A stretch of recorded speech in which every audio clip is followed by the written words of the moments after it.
Hello friends. कुछ दिनों से हमारा ये वीडियो नहीं आ पा रहा है क्योंकि कुछ दिनों से हमारी तबीयत ठीक नहीं चल रही थी। इस वजह से हम वीडियो नहीं बना पा रहे थे और अब हम फिर से वीडियो बनाना शुरू कर दिए हैं। तो आज हम दो नवंबर के कुछ most important daily current affair की चर्चा करेंगे जो आपके आने वाले एग्जाम्स के लिए काफ़ी यूजफुल साबित होगा। तो चलिए शुरू करते हैं आज का ये सीरीज। और आज इस सीरीज का पहला क्वेश्चन है, हाल ही में किस राज्य सरकार ने पटाखों की बिक्री पर एवं आतिशबाजी पर रोक लगा दी है?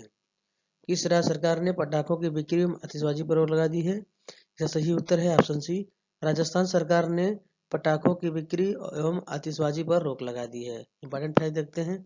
राजस्थान सरकार ने दिवाली पर पटाखों की बिक्री पर प्रतिबंध लगा दिया है। राजस्थान सरकार ने कोरोना संक्रमण को फैलने से रोकने और कोविड-19 की परेशानी के मद्देनजर दीपावली पर पटाखों की बिक्री और आतिशबाजी पर रोक लगा दी है। मुख्यमंत्री अशोक गहलोत ने अधिकारियों को बिना फिटनेस के धुआं उगलने वाले वाहनों पर सख्त कार्रवाई के निर्देश दिए हैं। मुख्यमंत्री अशोक गहलोत ने कोरोना समीक्षा बैठक के दौरान पटाखों की बिक्री और आतिशबाजी पर रोक लगाने का फैसला किया है। अगला क्वेश्चन, सार्वजनिक क्षेत्र की power Grid Corporation of India PGCIL ने किसे अपना निदेशक नियुक्त किया है? इसका सही उत्तर है option A, Abhay Chaudhary. Important है देखते हैं। अभय चौधरी ने Power Grid Corporation of India Limited के निदेशक परियोजना का कार्यभार संभाल लिया। वे इसके पहले कार्यपालिका निदेशक वाणिज्यिक और नियामक प्रकोष्ठ और सीएमडी समन्वय प्रकोष्ठ के प्रभारी के रूप में कार्य कर रहे थे। वे एनआईटी दुर्गापुर से इलेक्ट्रिकल इंजीनियरिंग से ग्रेजुएट हैं। उन्होंने आईएमटी गाजियाबाद से मैनेजमेंट में पोस्ट ग्रेजुएट डिप्लोमा भी किया है। विद्युत क्षेत्र में अपने 35 वर्षों से अधिक कार्यकाल के दौरान उन्होंने ईएचवी सब स्टेशनों और ट्रांसमिशन लाइनों में विभिन्न क्षमताओं के में ऑपरेशन व मेंटेनेंस कार्यपालक के साथ ही कंस्ट्रक्शन इंजीनियर के रूप में भी कार्य किया है। अगला क्वेश्चन, हाल ही में कौन सा बल्लेबाज टी20 क्रिकेट में 1000 छक्के लगाकर विश्व का पहला बल्लेबाज बन गया है? यह सही उत्तर है option A, Chris Gayle. Important fact देखते हैं। वेस्टइंडीज के क्रिस गेल टी20 क्रिकेट में 1000 छक्के लगाने वाले दुनिया के पहले खिलाड़ी बन गए हैं।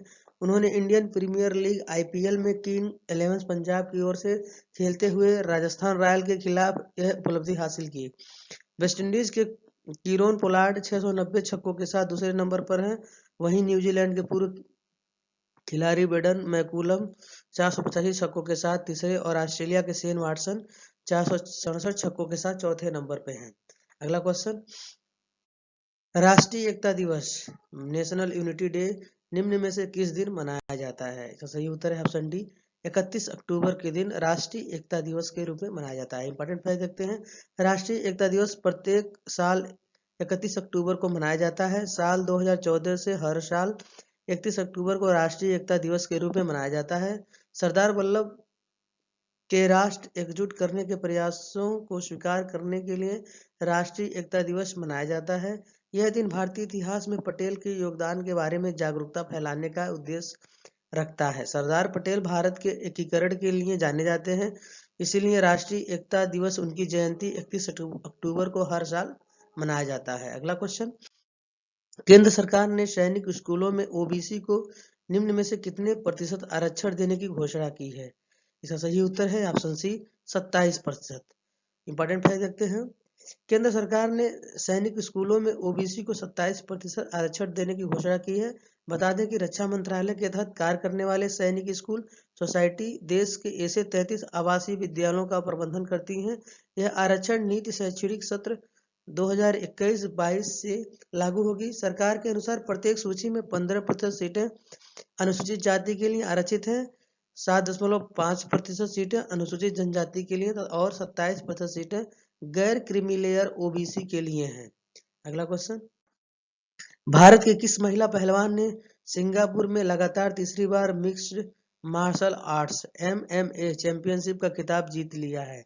यह सही उत्तर है option A, Ritu Phogat. Important fact देखते हैं। भारत की महिला रितु फोगाट ने सिंगापुर में लगातार तीसरी बार mixed martial art MMA championship का खिताब जीत लिया है। भारतीय खिलाड़ी ने तकनीकी नॉकआउट के आधार पर कंबोडिया की नाउ से पो को दूसरे दौर में ही हरा दिया। रितु फोगाट एक भारतीय महिला पहलवान है। उन्होंने राष्ट्रमंडल कुश्ती चैंपियनशिप 2016 में स्वर्ण पदक जीता था। उन्होंने कुश्ती के करियर पर ध्यान केंद्रित करने के लिए 10वीं कक्षा करने के बाद स्कूल छोड़ दिया था। अगला क्वेश्चन, केंद्रीय मंत्री पीयूष गोयल ने हाल ही में कहा कि भारत सरकार किस देश से 30,000 टन आलू आयात कर रही है? या सही उत्तर है ऑप्शन सी, भूटान से। इंपॉर्टेंट फैक्ट देखते हैं। केंद्रीय मंत्री पीयूष गोयल ने हाल ही में कहा कि भारत सरकार भूटान से 30,000 टन आलू आयात कर रही है। उन्होंने कहा कि ऐसा आलू की घरेलू आपूर्ति बढ़ाने और कीमतों को कम करने के लिए किया जा रहा है। उपभोक्ता मामलों के मंत्री पीयूष गोयल ने कहा कि 7,000 टन प्याज पहले ही आयात किया जा चुका है। इससे अलावा दिवाली से पहले 25,000 टन और प्याज आने की उम्मीद है। अगला क्वेश्चन, किस आईआईटी संस्थान ने पर्यावरण डिटर्जेंट प्रदूषण का पता लगाने के लिए विशिष्ट बैक्टीरिया बायोसेंसर विकसित किया है? यह सही उत्तर है ऑप्शन ए, आईआईटी रुड़की। इंपॉर्टेंट फैक्ट देखते हैं। आईआईटी रुड़की ने पर्यावरण डिटर्जेंट प्रदूषक एसडीएस का पता लगाने के लिए विशिष्ट बैक्टीरिया बायोसेंसर विकसित किया है। संस्थान का दावा है कि यह इस दिशा में दुनिया की पहली खोज है। आईआईटी रुड़की की 5 सदस्यीय टीम ने सामान्य डिटर्जेंट पर्यावरण प्रदूषक सोडियम डोडेसिल सल्फेट और सोडियम लॉरिक सल्फेट की उपस्थिति का पता लगाने के लिए बायोसेंसर विकसित किया है। इनका उपयोग प्रमुख रूप से साबुन, टूथपेस्ट, क्रीम, शैम्पू, डिटर्जेंट, कृषि कार्यों और उद्योगों में किया जाता है। अगला क्वेश्चन, केंद्र सरकार ने स्वास्थ्य और चिकित्सा के क्षेत्र में सहयोग के लिए भारत और किस देश के बीच एक समझौता ज्ञापन पर हस्ताक्षर को मंजूरी दे दी है? यह सही उत्तर है option B, Cambodia. Important fact देखते हैं। केंद्रीय मंत्रिमंडल ने स्वास्थ्य और चिकित्सा के क्षेत्र में सहयोग के लिए भारत और कंबोडिया के बीच एक समझौता ज्ञापन पर हस्ताक्षर को मंजूरी दे दी है।